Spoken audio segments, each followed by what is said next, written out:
You are not getting child tax credit checks anymore. Here is why. Hi, welcome to Updates Area YouTube channel. If you raised children during the pandemic, you probably remember something remarkable: getting checks in the mail every month from the federal government.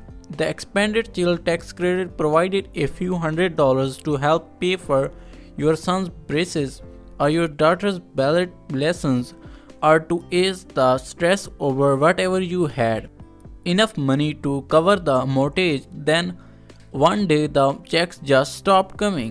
Jessica Hudson used her $500 monthly payments for her 11 years old son's childcare after school while she juggled work and finished a political science degree at San Francisco State. But after the checks stopped, the hours she had devoted to classes were instead spent making stressful calls to coordinate school pickup for or leaving campus early to do it herself. Hudson's son lost help with his homework and a support system she did not have the capacity to offer as a single working mother of two who was finishing school.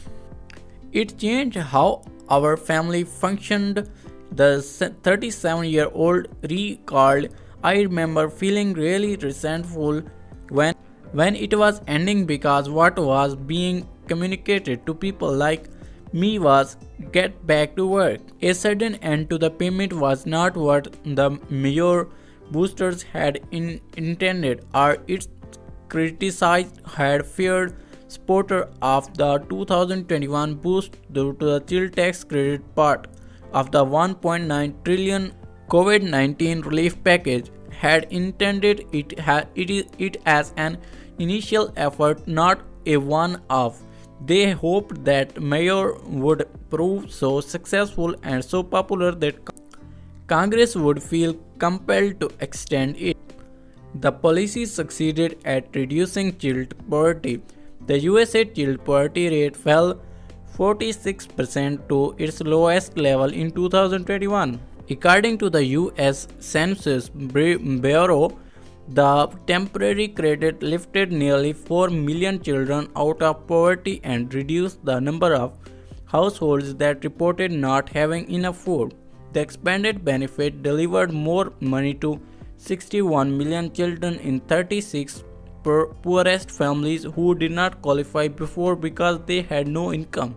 The monthly payment allowed families to afford essentials including grocery, rent, clothing, and research funds. But as the pandemic reduced, so did the expanded credit's chance of survival. In January 2022, Republicans and Democrats Sen. Joe Manchin refused to extend it, the offer of programs, and were immediate, driving 3.7 million more children back into poverty that month compared with the month before. A year later, efforts to revive the $100 billion program have failed again, erasing and one of President Biden's biggest domestic achievements and prompting the program's supporters to reflect on what policy they changed. So many people's lives just fizzled out.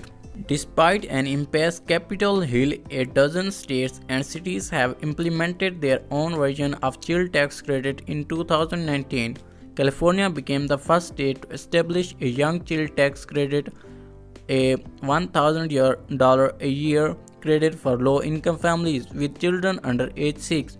Families earning below $25,000 received the credit but needed to show earnings as little as $1 to receive it. In July 2022, the state removed its earning requirement.